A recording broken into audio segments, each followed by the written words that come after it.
여러분 좋아하는 중개사법. 자, 그죠? 자료 다 받으셨어요? 예, 이게 이제 제재, 벌칙, 이걸 다 암기하셔야 돼요, 나중에. 그래서 이제 뭐 이걸 한 번에 하기는 힘드니까 그 배운 쪽쪽 공부를 하시면 돼요. 오늘 이제 배운 내용 그거 공부를 하시면 이렇게 되고, 그래서 이제 이것을 뭐 서서히 보면 되고. 자, 그러면 오늘 또 첫 진도 나갈게요. 예, 첫 진도 나갈 건데, 자, 뭐 이 3, 4월은 1, 2월 달에 했던 것 플러스 알파입니다. 그러니까 1, 2월 달에 했던 내용 그대로 할 거고, 또 1, 2월 달에 안 하고 넘어간 것도 있어요. 그런 거 보충해서 또 할 겁니다. 그래서 이제 그렇게 쭉 해서 반복해서 들어갈 테니까 여러분들은 가볍게 따라와 주시면 돼요. 그리고 이제 뭐 될 수 있으면 결석하지 말고 나와서 공부를 하시는 게 좋고, 그래서 이제 요즘 뭐 이 코로나 때문에 난리가 아닌데, 그걸 뚫고 와서 공부를 해야 또 합격을 해요. 그죠? 그랬죠?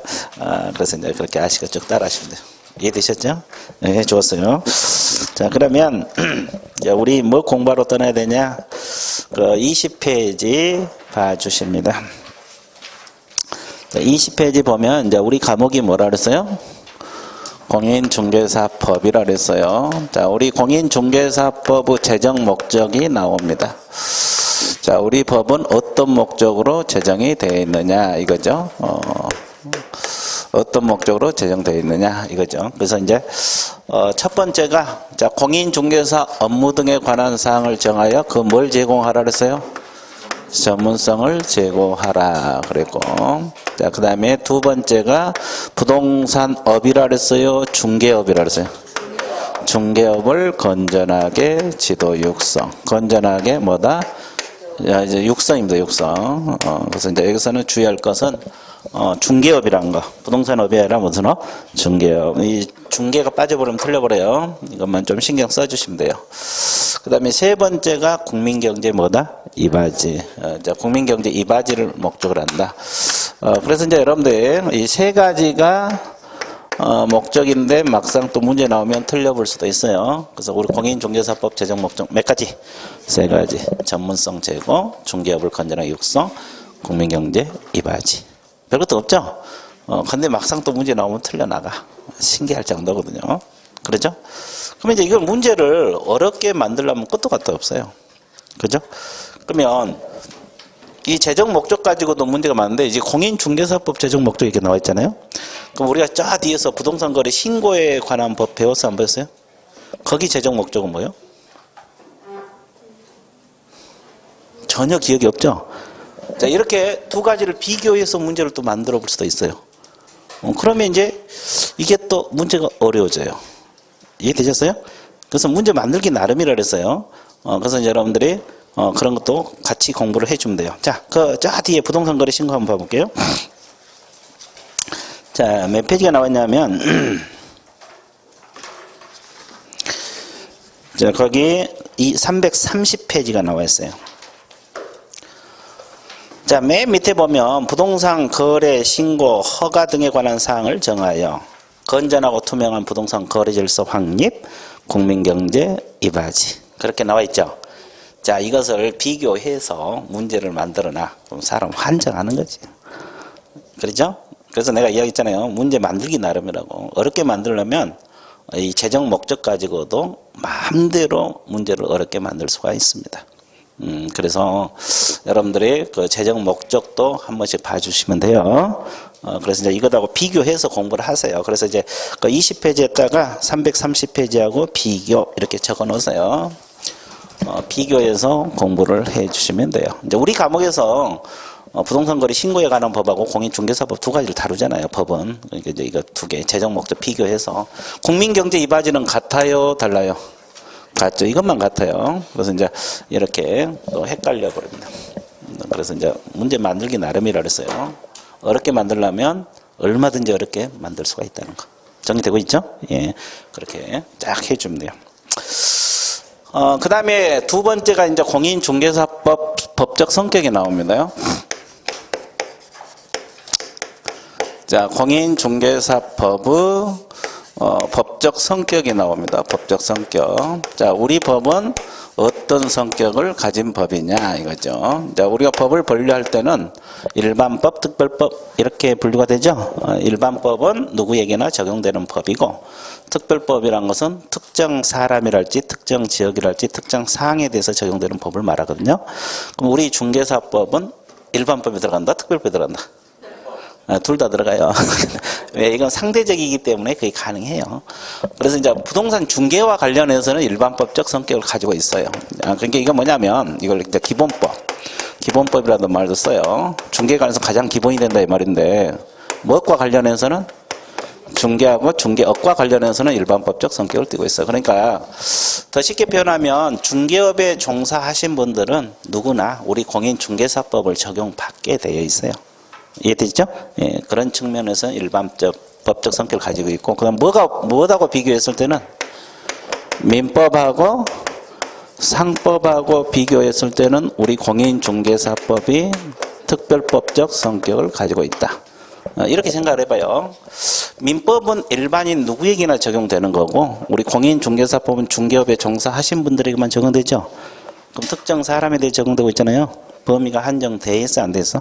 돼 있어. 그래서 민법하고 비교하면 특별법이야.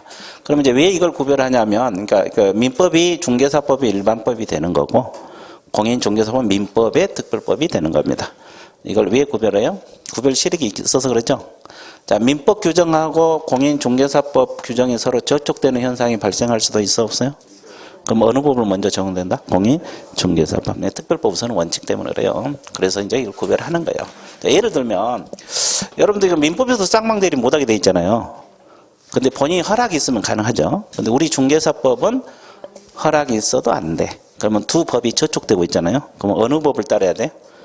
공인중개사법. 이게 중개업에 종사하신 분들은 허락이 있어도 안 된다. 그런 이유 때문에 구별을 하는 거예요. 그리고 이 중개사법에 규정이 없으면 민법이나 상법이 보충적으로 적용될 수도 있다. 이런 이점 때문에. 자, 그래서 민법하고 상법과 비교하면 우리 중개사법이 어디 들어간다? 특별법. 그 다음에 세 번째, 중간법에 들어갑니다. 중간법을 혼합법, 혼합법을 사회법. 자, 이것은 공법하고 사법의 중간이다. 공법하고 무엇의 중간이다? 사법의 중간이다. 그래서 이제 우리 중개사법은 중간법적 성격을 띠고 있어요. 자, 공법은 국가하고 개인 간의 관계를 다루는 법이다. 뭐 공법도 있고 형법 같은 것이 다 공법에 들어가요. 사법은 개인과 개인. 그렇죠? 예, 민법이 가장 대표적이에요. 채권자하고 채무자, 매도인하고 매수인. 그렇죠? 그래서 이건 합의를 원칙으로 한 규정, 여기는 강행성이 강합니다. 근데 우리 중개사법은 공법도 아니고 사법도 아닌 무슨 형태 법이다? 중간 형태 법이다. 그래서 무슨 법? 중간법. 자, 그러면 왜 중간인가 다시 한번 봐드릴게요. 이게 건물이고 의뢰인. A 개공 찾아서 중개 좀 해달라. 자, 이 사람이 개공에게 중개해달라 의뢰가 들어옵니다. 자, 이렇게 맺는 계약을 우리가 무슨 계약이라 해? 중개계약이란 말을 써요. 중개계약은 의뢰인과 개공간의 합의에 의해서 계약이 성립되죠? 그럼 이건 공법적 요소로 해석을 해야 됩니까? 사법적 요소로 해석해야 돼요? 사법적, 개인과 개인. 그죠? 예, 사법적 요소에 들어간다. 자, 이건 하나 예를 든 거예요. 그러니까 이게 뭐냐면, 우리 중개사법 이렇게 여기 합의해서 한 규정들도 많잖아요. 법 규정들이. 이런 게 사법적 요소들하고. 그럼 개공은 보수를 많이 받으려래요? 적게 받으려래요? 많이 받으려래요. 중개 보수를, 중개 계약할 때 약정할 수 있거든요? 예, 초과 약정을 했어요. 초과 약정을 해서 수령을 했다. 그럼 우리 중개사법에서 제재를 부과하겠어요? 안 하겠어요? 하겠죠. 자, 한 바퀴 도신 분들은 제재가 몇 년하고 몇 년? 초과 보수 받으면 1년하고 1천이, 그치? 징역 벌금 사유가 됩니다. 그러면 이런 제재 규정은 공법적 요소로 봐야 돼요? 사법적 요소로 봐야 돼요? 공법적 요소로 봅니다. 자, 그래서 오늘 프린트도 제재 프린트 나갔어, 안 나갔어요? 그게 다 제재 규정들이거든요. 이런 건 공법적 요소예요. 이해됐어요? 예, 그래서 우리 법에서는 이렇게 제재 규정도 많고, 합의를 원칙으로 한 규정이 많아요. 그래서 두 법이 이렇게 중간 형태다 그래서 중간법, 혼합법 이렇게도 표현합니다. 자, 정리되고 있죠? 자, 그 다음에 법을 분류할 때는 국내법하고 국제법 이렇게 분류가 됩니다. 우리나라 영토 내에서만 효력을 발생한 것이 국내법. 국가 간에 적용되는 법이 국제법이죠. 그럼 우리 중개사법은 뭘로 봐야 돼? 국내법. 자, 이것이 예를 들어서 미국이나 영국에서 적용될 이유는 없죠. 예, 그래서 국내법에 들어갑니다. 자, 그래서 결론적으로는 이 제목 위주로 공부를 하시면 돼요. 이해됐죠? 예. 자, 그러면 몇 줄 걸어 가볼게요. 자, 2번 공인중개사법 성격이 나와 있는데 양가로 1번 첫째 줄 부동산 중개관에서는 기본법 가로 안에 무슨 법? 일반법. 거기 제목만 몇 줄 보세요. 자, 그 다음에 2번은 자 민법하고 상법에 대한 무슨 법? 특별법. 제목 몇 줄 거시고 세 번째 줄 몇 줄 걷습니다. 특별법 우선 원칙에 따라 중개관에서 민법, 상법보다 중개사법을 우선적으로 적용된다. 이 지문 있어요? 예. 자, 그 다음에 양가로 3번 첫째 줄 무슨 법이라고 했어요? 사회법. 이 사회법을 단례편에서 혼합법, 중간법 네 번째 줄 나옵니다. 네 번째 혼합법, 중간법이라고도 한다. 그리고 이제 그 밑에 사법적 요소로서 중개계약 손해배상 있습니까? 중개계약만 올리면 하면 돼요. 개인과 개인과의 관계. 예, 중개계약 동그라미 쳐놓으시고 오른쪽은 제재, 공법적 제재만 동그라미 쳐놓으세요. 지도, 감독, 제재가 다 공법적 요소들입니다. 됐어요? 자, 그 다음에 국내법이라 그랬습니까? 국제법이라 그랬어요. 국내법. 첫째 줄만 몇 줄 그어놓으시면 돼요. 자, 우리나라 영토 내에서만 효력이 발생한다. 국내법적 성격을 가지고 있습니다. 자, 그래서 우리 공인중개사법은 어떤 성격을 가진 법이냐? 정리 끝났어요? 안 끝났어요? 끝났죠. 되게 쉬워지기 시작하죠? 자, 한 바퀴 돌고 두 바퀴 돌고 세 바퀴 돌면 자꾸 쉬워져요. 나중에는 그거 진도가 빨리 나갈 수가 있어요. 그렇죠? 자, D페이지 넘어갑니다. 자, D페이지 2절 용어가 나와 있는데 용어는 매년 출제가 되고 있어요. 자주 출제가 됩니다. 자, 가장 먼저 나온 용어가 뭐가 있어요? 중개. 그 다음에 중개업. 그 다음에 뭐가 있어요? 공인중개사. 그 다음에 뭐가 있습니까? 개업공인중개사. 자, 개업공인중개사를 우리가 뭐라고 표현합니까? 개공. 자, 그 다음에 소속공인중개사 있어요? 소속공인중개사를 뭘로 표현한다? 소공. 자, 그 다음에 마지막으로 중개 뭐가 있어요? 보조원이 있습니다. 용어 몇 가지 안 되지만 시험은 자주 출제가 돼요. 그래서 이제 이거 법 조문 그대로 공부하시라 그래서 이것은 용어만큼은 그렇죠? 자, 그러면 중개 개념이 나와 있어요. 자, 중개가 뭐요? 자, 거기 색깔 있는 부분에 의 있습니까? 읽어보세요. 지금 읽어보세요. 뭐라 그러세요?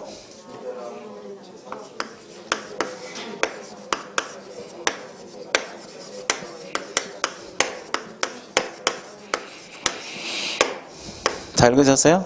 자, 법 3조 이걸 줄이면 법에 규정이 되어 있다 그래서 법정 같은 말이에요. 법에 규정된 중개 대상물에 대하여 자, 거래 당사자 간의 그랬습니다. 거래 당사자 간의 뭘 중개합니까? 매매하고 또 교환하고 또 임대차가 됩니다. 임대차. 그 다음에 뭐가 있어요? 그 밖에 권리의 득실 변경 행위를 뭐 하는 것이다? 알선하는 것이 중개다. 이렇게 나와 있습니다. 자, 그러면 그대로 이제 해석하면 돼요. 이 법조문 숙지하시고. 그럼 법정 중개 대상물이 뭐가 있다 그랬어요? 법에서 정한 개공이 중개할 수 있는 물건들. 토지. 중개 가능합니까? 건축물은 가능하죠. 그 밖에 토지의 정착물. 그 다음에 임목. 또 광업재단. 또 공장이란 말을 써요. 공장재단. 그러면 이 6가지만 개공이 중개할 수 있는 물건들이다. 그럼 이 속에 자동차, 선박, 항공기, 중기 들어가 안 들어가? 권리금은 안 들어가요. 그리고 재단은 광업재단하고 무슨 재단? 그럼 어업재단이랄지 항만운송재단 그러면 아닙니다. 그래서 이제 이것만 중개할 수 있는 물건이다. 됐어요? 예. 자, 그 다음에 거래 당사자란 것은 누구를 말합니까요? 갑하고 을. 이게 건물이다 가정했을 때. 그러면 이제 매매를 중개하면 돼요. 예, 매매. 사고 파는 거. 그러면 파는 사람을 뭐라 그래요? 매도인. 이제 이게 거래 당사자이지. 매수인. 이 거래 당사자. 교환은 바꾸는 거죠. 이것은 교환 당사자 쌍방이 되는 거고. 임대차는 유상으로 빌려주고 빌린 걸 말하죠. 그럼 빌려준 사람 뭐라 그래요? 임대인, 임차인. 이것이 이제 거래 당사자가 되는 거죠. 그죠? 갑하고 을이 거래 당사입니다. 그럼 A라는 개업공인 중개사가 알선을 한 건데, 근데 이제 이것은 뭐 공부 안 해도 다 알 거고, 이게 문제예요. 그 밖의 권리. 그 밖의 권리도 중개할 수 있어요, 없어요? 있죠. 이건 민법상 권리들을 말합니다. 득이란 게 뭐예요? 설정 또는 발생. 그래요. 이건 소멸. 자, 이건 변경 또는 이전. 이런 것을 중개할 수 있다, 없다? 있다. 알선할 수 있다. 자, 그러면 그 밖의 권리를 이제 우리가 공부를 해야 돼요. 그 밖의 권리는 민법상 권리들을 말합니다. 그럼 이제 민법상 모든 권리를 다 중개할 수 있는 건 아니죠. 중개할 수 있는 것도 있고 없는 것도 있어요. 그럼 이제 우리가 공부하는 것은 중개할 수 있는 권리가 뭐고 중개할 수 없는 권리가 뭐냐, 이걸 공부하는 거예요. 자, 중개할 수 있는 권리 한번 봐드릴게요. 소유권 중개 대상이 됩니까? 예, 돼요. 소유권. 자, 소유권 중개 대상이 되고, 그 다음에 지상권하고 또 지역권하고 전세권 중개할 수가 있다. 그러면 이건 영익물권 종류들이죠? 영익물권. 자, 영익물권 종류들입니다. 자, 그러면 이 지상지역 전세권은 설정만 중개해요? 설정 이전 다 중개해요? 아, 이전만 해요? 다? 여기는? 설정만 중개합니까? 설정 이전 다 중개합니까? 다 해요? 예, 설정 이전 다 한답니다. 나도 처음 알았는데, 하여튼, 왔다 갔다 하지 말고. 설정 이전 다 중개할 수 있어요. 그러니까 이 소멸은 신경 안 써도 되고. 자, 그러면 예를 들어 드릴게요. 어떻게, 뭐, 건물 매매 중개한다는 건 대충 감이 오는데, 권리를 어떻게 중개하지? 감이 안 올 수 있죠. 원리만 알면 돼요. 자, 그러면 지상권 개념이 뭡니까? 나무 토지를 사용할 수 있는 권리죠. 자, 그러면 갑의 토지에 을이 건물을 짓고 살고 싶어 해요. 그러면 토지를 빌려야 돼, 안 빌려야 돼? 빌려. 임대하는 방법도 있고 지상권 설정하는 방법도 있고 여러 가지가 있겠죠. 근데 임대 같은 경우는 대항력이 약하기 때문에 토지를 팔았을 때 건물 철거해야 문제가 발생할 수가 있거든요. 그래서 이제 지상권 설정할 건데, 을이 A 계공 찾아가서 중개 좀 해달라 할 수 있어요. 그러면 지상권 설정하고 싶은데 중개 좀 해달라. 그럼 계공이 갑하고 을 사이에 합의를 이끌어내서 지상권 설정을 중개하고 보수를 받을 수 있다, 없다? 이게 지상권 설정이에요. 이 설정 계약서를 써주고 중개 보수를 받는 거지. 근데 이제 을이 건물을 아직 안 지었는데 병이 이 토지를 욕심을 냅니다. 내가 여기서 집 짓고 살고 싶다. 그럴 수 있어요, 없어요? 그러면 이제 계공 찾아와서 지상권 이전을 받아야 돼요. 이미 이제 을이 지상권 설정해놨기 때문에. 그러면 이제 계공이 지상권 이전 계약, 이거 중개해주고 보수를 받을 수 있어, 없어요? 있어요. 설정은 갑하고 을하고 계약하는 거고, 이전은 을하고 병 사이에 계약을 하는 거야. 이해됐어요? 이전 받아서 자기가 이제 여기서 지상권 이전 받아가지고 여기서 집 짓고 살고 싶어 한다. 그럼 이전 받으면, 그러니까 이전 계약서 써주고 보수를 받는 거예요. 그러니까 지상권이든, 지역권이든, 전세권이든, 설정 이전 다 중개할 수 있다, 없다? 있다. 그 말입니다. 자, 그 다음에 담보물권 원리는 다 똑같아요. 담보물권 가장 대표적인 거 저당이죠. 저당권이 담보물권에 들어갑니다.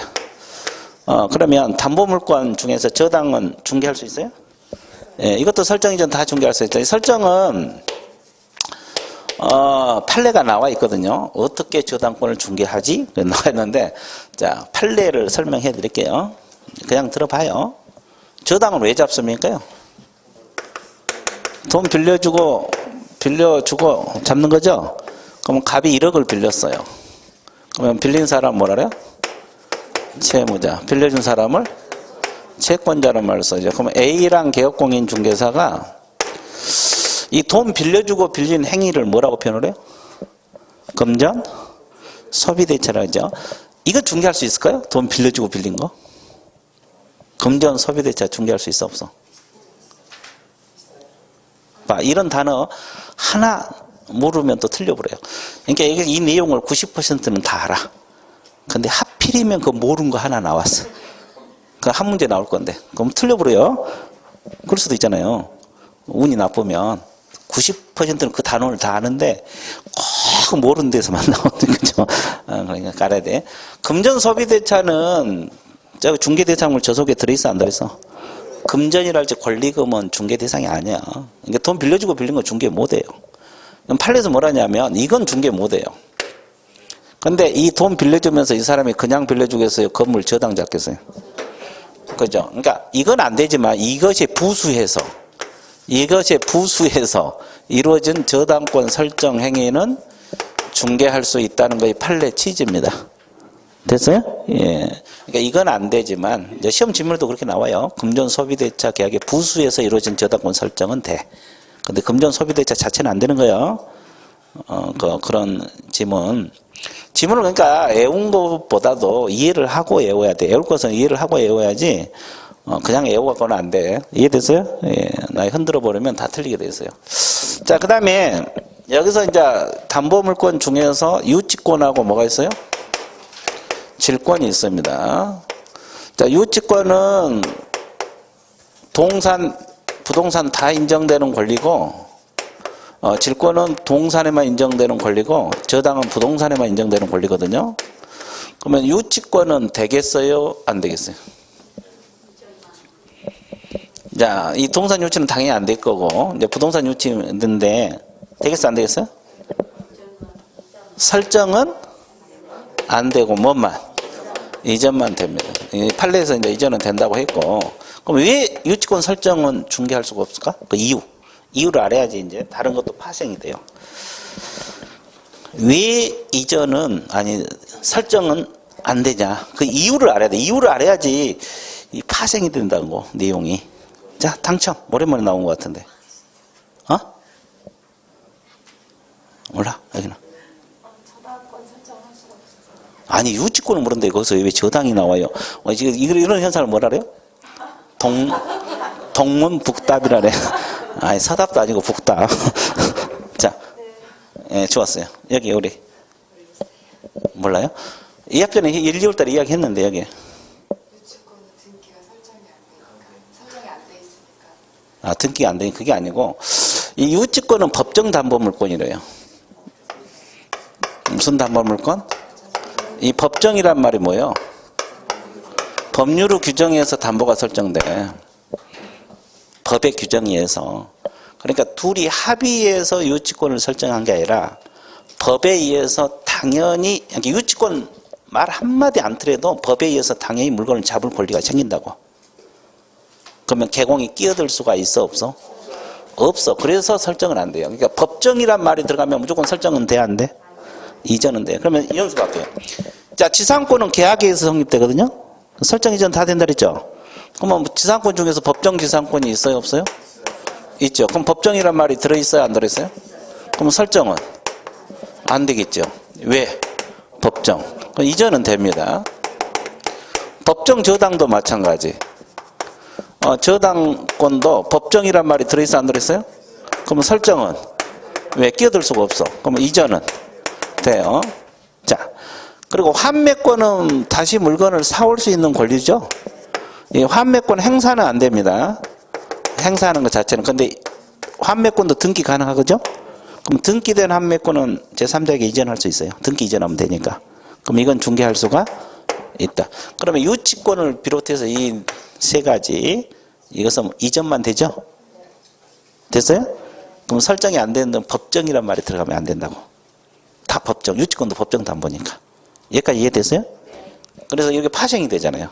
그래서 법정이란 말이 들어가면 설정은 무조건 안 돼요. 왜? 끼어들 수가 없다. 합의를 해야지 개공이 중개를 할 건데 법에 의해서 인정이 돼버리니까.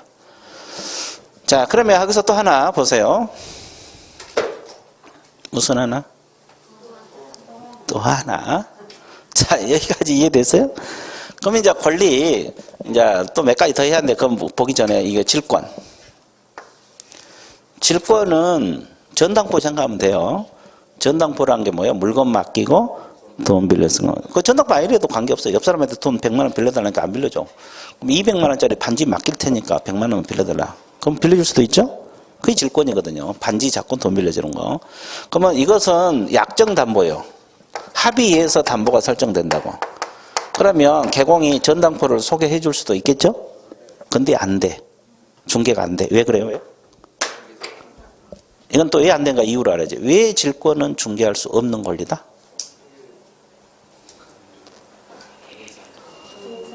그래, 동산에만 인정되는 권리기 때문에. 어디만 인정돼요? 반지는 동산이잖아요. 그러면 개공이 취급한 것은 동산이요, 부동산? 질권은 될 수 있을 것 같은데 동산에만 인정되는 권리이기 때문에 개공이 중개를 할 수가 없는 권리다. 개념 잡았어요? 질권은 그래서 안 되는 거예요. 자, 봐보세요. 그 다음에 그 외에 이제 권리 몇 가지 더 할게요. 1, 2월 달에 안 한 거 다 합니다. 자, 분묘 기지권이 있어요. 이제 한 바퀴 도신 분들은 분묘 기지권 알죠? 분묘를 소유하기 위해서 나무 토지를 사용할 수 있는 권리죠? 이건 중개 대상이 되겠습니까? 안 되겠어요? 안 돼. 이건 거래 자체가 안 돼요. 그래서 이제 이것은 중개할 수가 없고, 그 다음에 또 우리가 공부해야 될 것이 무채재산권 들어보셨어요? 무채가 뭐요? 실체가 없다는 소리죠? 그러면 정신적 산물이 있습니까?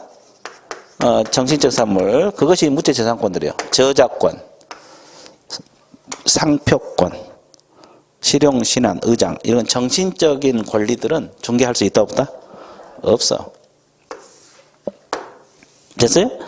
그리고 점유권도 안 되고. 점유 자체는 이것은 점유를 떠나면 없어져 버리죠? 설정이 전 다 안 됩니다. 이런 건 안 되는 권리들이다. 이해됐어요? 예, 그러면 여기서 또 주의할 거 있죠. 유치권하고 이런 것은 이전만 되죠? 그러면 법정지상권이 중개할 수 있는 권리냐? 이렇게 물어보면 설정은 안 되고 이전은 되잖아요. 그럼 법정지상이 중개할 수 있는 권리냐 아니냐 이렇게만 물어봤을 때 중개할 수 있는 권리라고 대답해야 돼요? 없는 권리라고 대답해야 돼요? 있다고 했어요. 이전 일부가 되는 건 되는 겁니다. 이전이 되니까 되는 거예요. 구체적으로 안 물어보고 그렇게 물어봤을 때. 자, 이것을 알선한 거에 중개다. 뭐 하는 거에 중개다? 알선. 그러니까 이 알선은 연결해 준 거, 쉽게 말해서. 그러면 중개 개념은 간단해. 토지를 알선한 것도 중개. 이해되세요? 그러면 자동차 알선은 중개다 아니다? 아니다. 자, 그럼 다시 연습. 자, 남자고 여자를 소개해 준 건 중개다 아니다? 그건 뭐요? 중매.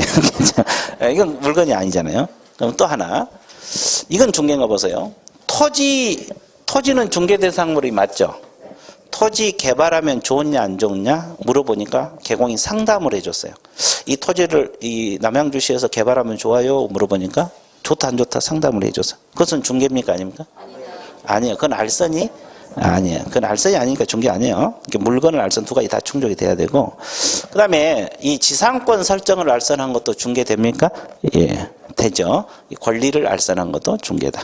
자, 중개 개념 잡았어요. 중개 개념 잡았죠? 여기 이해되셨어요? 네. 그래. 거기만 이해하면 다 된 거예요. 그렇죠. 자, 여기까지 이해되셨어요? 자, 그러면 이제 중개 계략적인 개념 끝났죠? 네, 그러면 하나 더 하고 밑쪽으로 갈게요. 자, 중개행위 법적 성질 한번 봐드릴게요.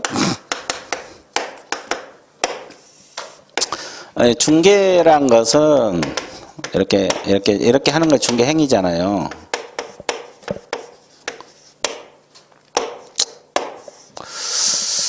자, 우리는 지금 중개행위, 알선해진 게 중개행위거든요. 이제 이거 법적 성격을 공부해야 돼요. 이거 몇 단은 안 되지만 시험에 자주 나와요. 중요하고. 그럼 이 중개행위는 이 법률행위로 봐야 될까? 이제 한 바퀴 돌았으니까 법률행위, 사실행위 많이 들어봤죠? 민법에서. 이 중개행위는 법률행위로 봐야 되겠습니까? 사실행위로 봐야 돼? 아무 생각 없어 지금. 네, 여기는 법률행위, 사실행위. 기다려봐. 법률행위.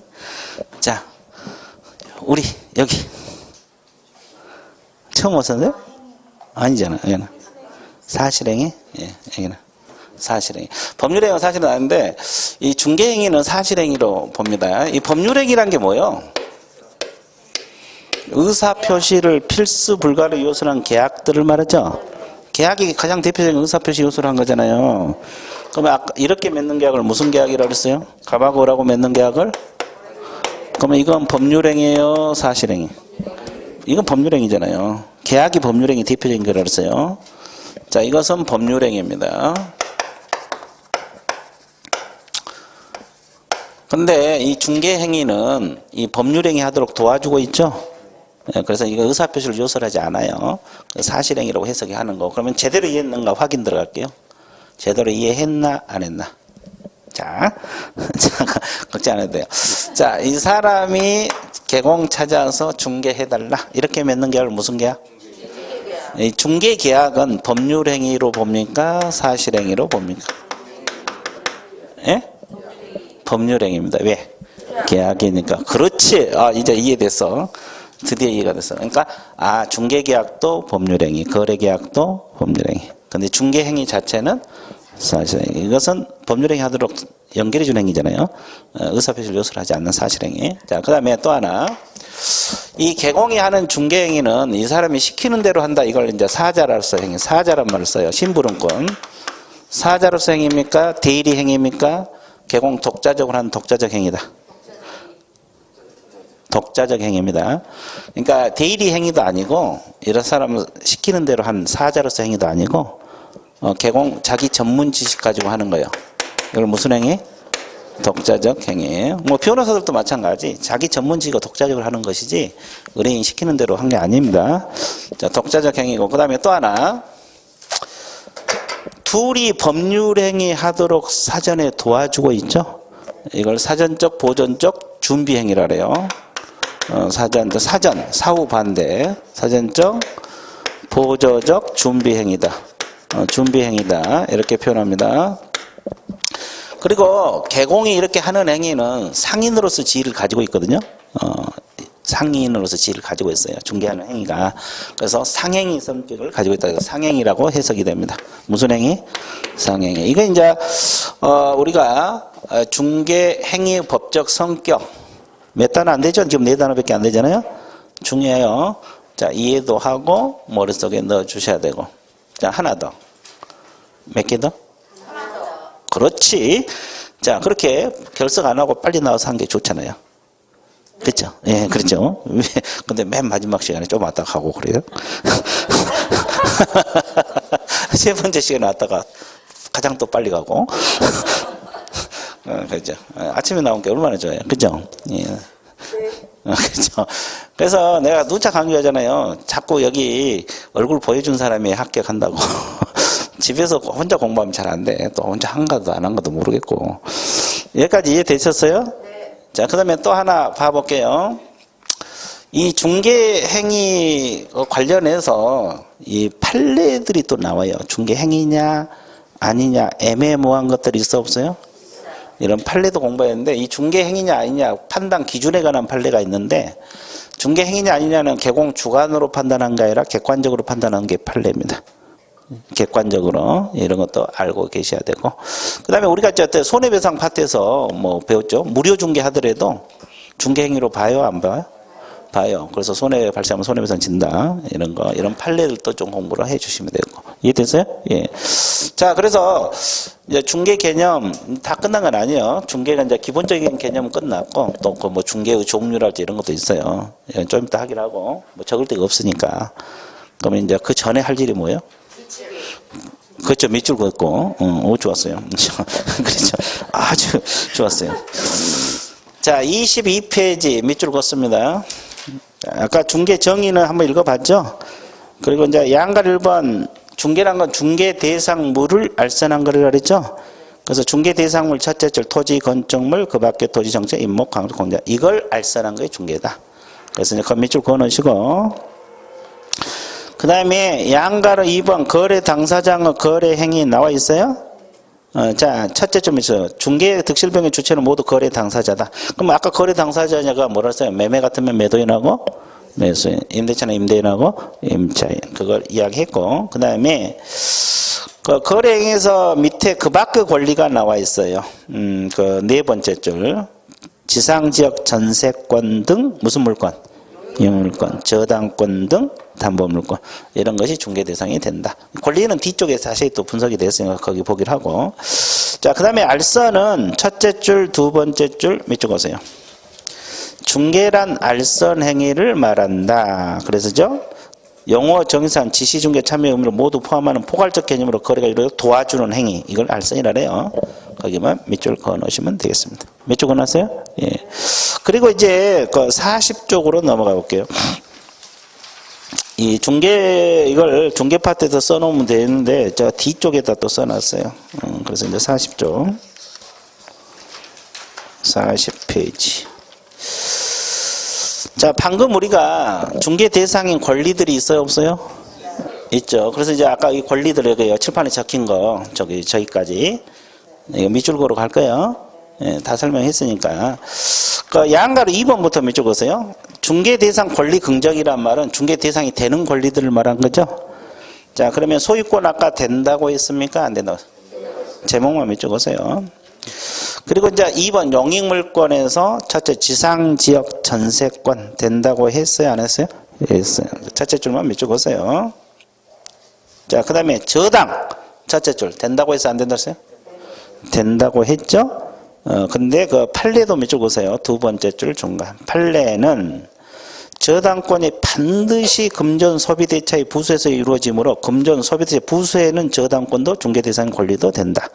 그러나 금전 소비대차 자체는 안 된다고 나와 있죠. 아까 이야기했어요. 금전 소비대차 자체는 안 되지만 이에 부수에서 이루어진 저당권 설정 행위는 중개할 수가 있다 없다? 있다. 자, 그 다음에 임차권은 설정 예정 다 된다고 했습니까? 예, 했고. 자, 환매권은 첫째 등기된 환매권 동그라미. 등기된 환매권은 이전성이 있어도 된다고 했죠? 그러면 환매권 아까 행사는 뭐 안 된다고 했죠? 뭔만? 이전. 그러면 일부가 되는 건 되는 거예요? 안 되는 거예요? 그래서 되는 쪽에 중개 대상인 권리 긍정 쪽에 써 있고. 자, 오른쪽 페이지. 자, 부정되는 경우 있습니까? 예, 부정되는 경우 질권. 아까 왜 안 된다고 했어요? 동사에만 인정되는 권리다. 그래서 안 되고. 점유권?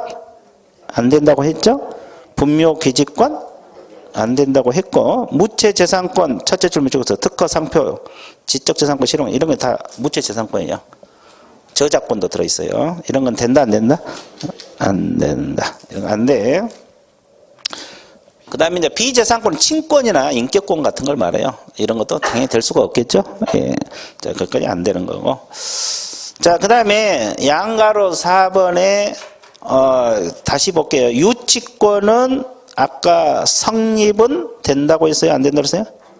안 된다. 이전만 된다. 그래서 세 번째 줄 따라서부터 밑줄 보세요. 성립 동그라미 해당되지 않는다. 그러나, 유치권이 피담보 채권과 함께 이전된다면 중개가 개입돼서 중개대상 권리에 해당된다. 그래서 이전은 된다고 나와 있죠?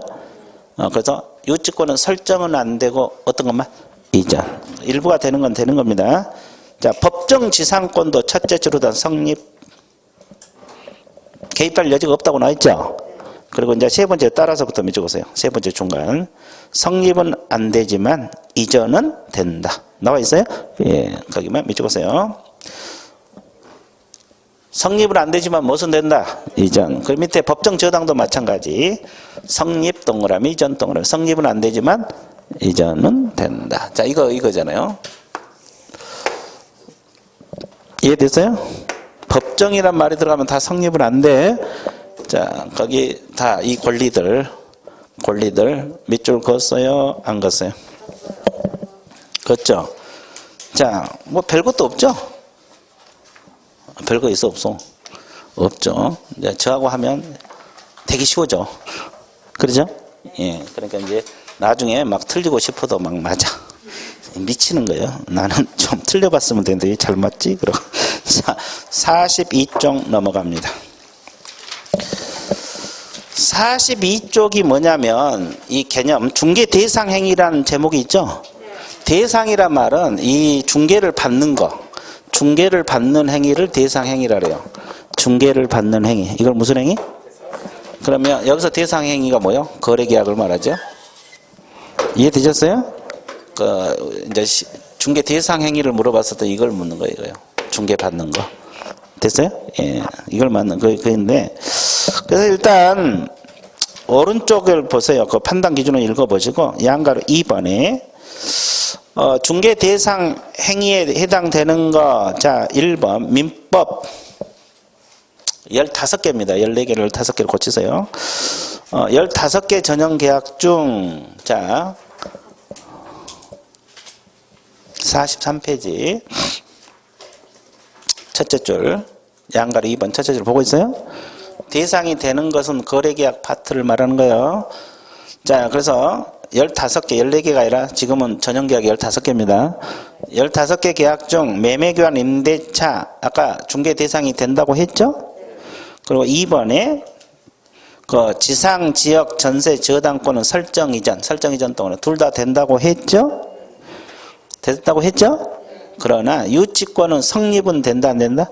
안 된다. 성립 동그라미. 질권은 아예 된다 안 된다? 안 된다. 그랬고 그 다음에 양가로 3번. 대상행위에 해당되지 않는 것 증여 사용대차. 이 증여 진하게 좀 동그라미 쳐보실래요? 증여는 왜 안 될 것 같아요? 계약인데. 무상이기도 하고 또 증여자 일방적 의사에 의해서 모든 게 이루어져요. 여러분들이 아파트를 남에게 증여할 때 지정을 해서 주잖아요. 그러니까 개공이 누구를 소개해 줄 수가 없어요. 그래서 성립상 안 돼요. 아주 좋았어요. 증여 사용대차. 자, 좋았어요. 예, 그래. 그 다음에 2번. 법률로 규정한 권리 득실 변경이 있어요? 없어요? 법률 규정 그러면 끼어들 수 있어? 없어? 그래서 경매, 공매, 상속, 수용, 취득시효 이런 거. 이건 되겠어? 안 되겠어? 안 돼. 거기 몇 쪽 넣으시면 돼요. 됐죠? 예, 그렇게. 자, DP 넘어가세요. 자, 44페이지 중개행위 나와 있어요? 안 나와 있어요? 그러면 여기는 다 판례들이 판례. 중개행위에 관련 판례들. 판례 많이 실려 있는데 꼭 필요한 것만 봐드릴게요. 자, 그 44페이지 2번에서 중개행위 판단 기준 판례가 있어요. 양가로 1번. 그 동그라미 1번 있어 없어요? 이 세 줄. 자, 동그라미 칠한 데만 쳐서요. 이 판례, 판단 기준은 판례. 아까도 이야기했지만 시험 자주 나와요.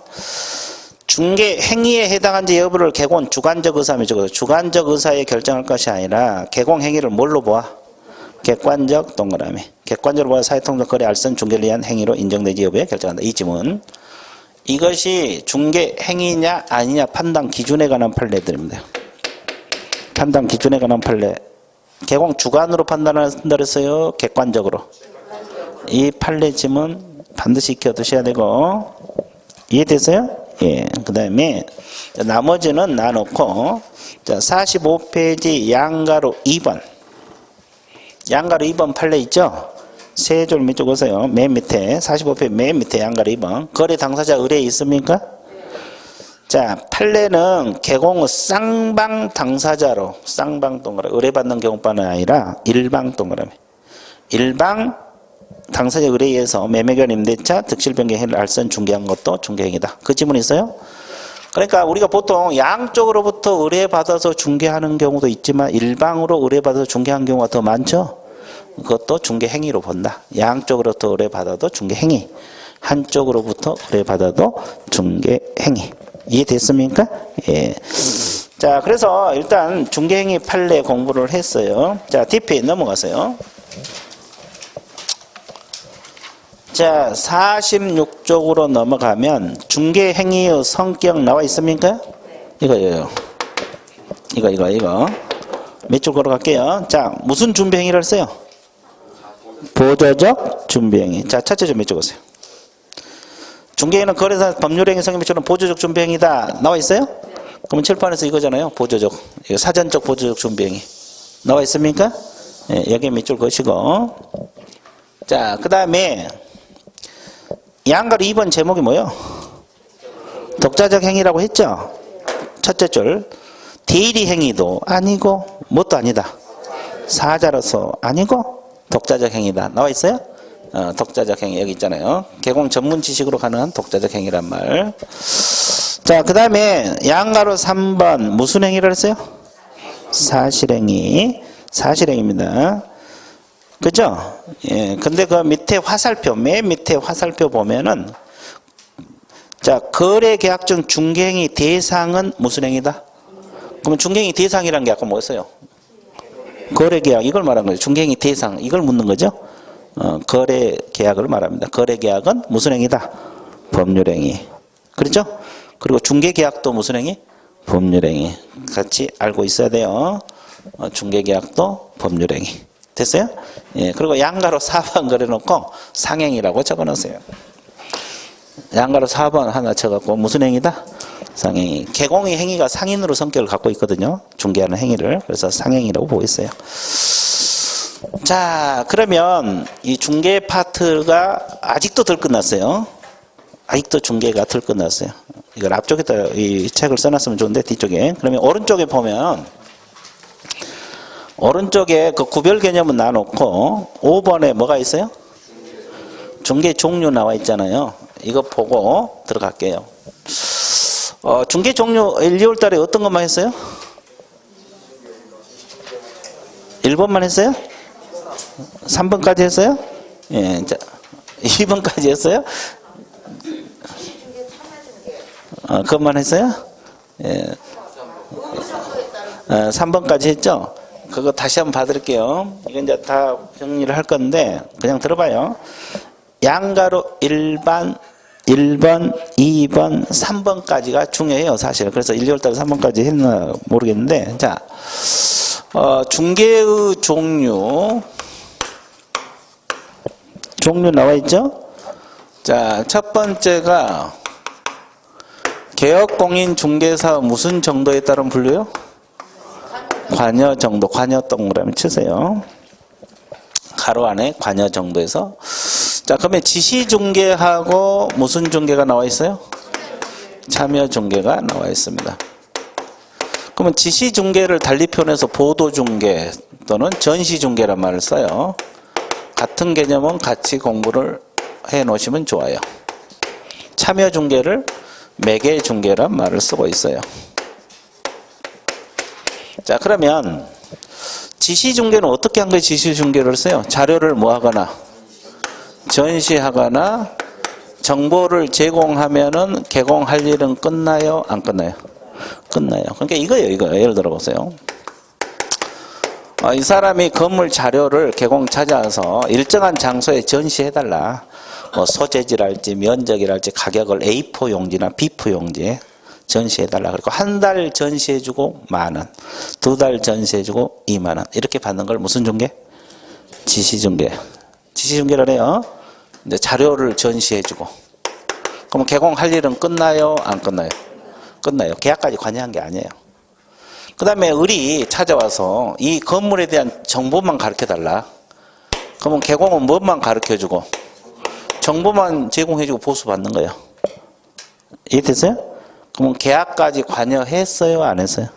안 했어요. 전시해주고 개공할 일 끝나고 정보 가르쳐주고 개공할 일 끝나. 이게 지시중개예요. 전시중개. 됐어요? 그러면 우리가 보통 알고 있는 건 이제 참여중개인데 이걸 매개중개랑 같은 말이에요. 이것은 뭐까지 체결하고 거래계약까지 체결하고 보수를 받는 거죠. 그죠? 그러면 둘이 의뢰가들 중개달라 의뢰가 들어오면 뭐까지 체결하고 거래계약, 매매계약까지 체결하고 보수 받는 것을 무슨 중개? 참여중개.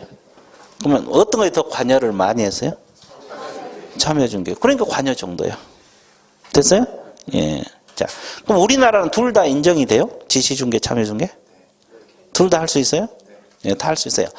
중개사무소 개설 등록하면 이것도 하지만 지시중개도 할 수 있어요. 안 해서 그렇지. 돈이 안 되잖아요.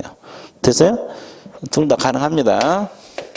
자, 그 다음에, 자, 2번이 중개행위 대상 행위, 대상 동그라미, 중개행위 대상에 따른 분류. 상사중개하고 민사중개가 있어요. 자, 상사중개란 것은 상행위를 대상으로 해요. 무슨 행위? 상행위를 대상으로 한다.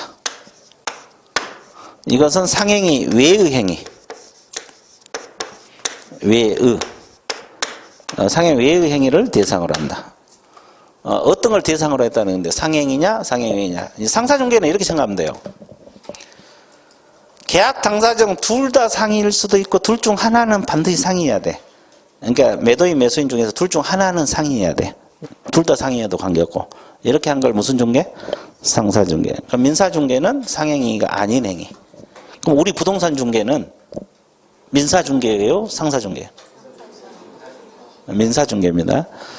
자, 이렇게 생각해 보세요. 우리 부동산 중개는 일반인을 대상으로 아파트랄지 토지, 건물 중개하고 있죠. 상인들을 대상으로 하고 있지 않죠. 민사중개입니다. 자, 그래서 가장 대표적인 민사중개가 부동산 중개도 있고 혼인중매도 있고 직업소개도 있어요. 이런 거 다 민사중개 들어가. 민사중개 들어가는데 개공이 다 한다는 건 아니고 개공이 이제 하는 건 이건데 됐어요? 분류 방법을 따질 때는 혼인중매, 직업소개도 다 민사중개 파트에 들어간다고. 부동산 중개가 대표적인 민사중개입니다. 그러면 이 상사중개는 어느 법을 적용받느냐? 상법을 적용받아요. 무슨 법? 상법을 적용받습니다. 자, 그러면 민사중개는 어느 법? 아니, 각 개별법. 각 개별법이 우선 적용돼요. 우선. 그럼 이게 무슨 말이냐면, 자, 부동산 중개는 개별법이 뭐예요? 공인? 중개사법이 우선 적용되고, 우리 중개사법이 없으면 민법이나 상법이 보충적으로 적용될 수 있다고 했어, 안 했어? 했죠? 이게 우선. 그러니까 이제 뭐 직업소개는 뭐 직업안정법, 이런 걸 개별법이란 말을 써요. 됐어요? 예. 그러니까 이제 개념만 알면 돼요. 예. 이거의 개별법이다. 됐어요? 이걸 우선 적용받고 없으면 민법이 적용될 수도 있다. 됐어요? 예. 자, 그래서 그러면 우리나라는 민사중개이기 때문에 상사중개는 아닙니다. 우리 공인중개사법상 중개는 상사중개는 아니에요. 이해됐어요? 예. 자, 민사중개 들어갑니다. 자, 지시 참여는 다 가능하지만 이해됐어요? 자, 그 다음에 세 번째로 보시게 되면은 자, 개공은 무슨 정도? 의무 정도. 의무 동그라미. 개공 의무 정도에 따른 분류가 일방적 중개하고 뭐가 있어요? 이 적을 동그라미 쳐서요. 적. 일방 중개하고 또 달라요. 일방적, 쌍방적. 적이 중요해요. 그러면 일방적 중개란 것은 뭐라 그랬어요? 자, 개공한테 물건 중개자 의뢰가 들어와요? 안 들어와요? 그럼 개공은 적극적으로 중개할 의무가 있는 거예요? 적극적 중개할 의무가 없는 것이 일방적이에요. 자,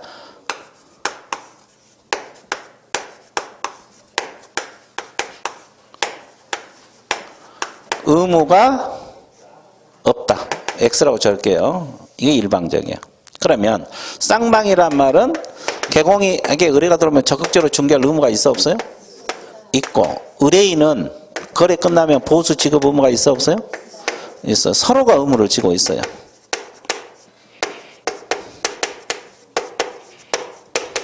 자, 그러면 일방적 중개의 가장 대표적인 거에 뭐가 있어요? 아니, 일방적 중개.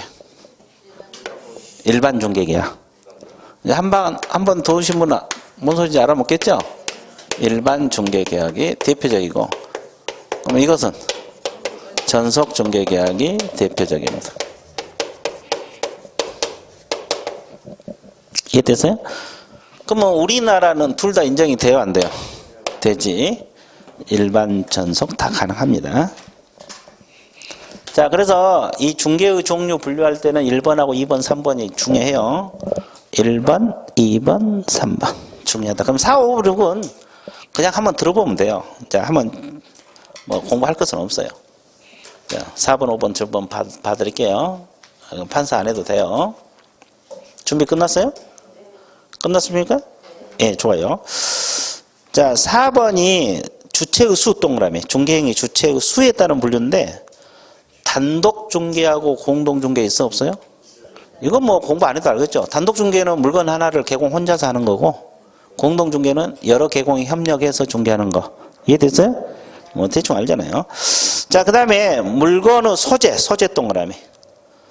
소재에 따른 분류가 국내 중개하고 뭐가 있어요? 국제 중개. 국내 중개는 우리나라에 있는 물건만 중개할 수 있다.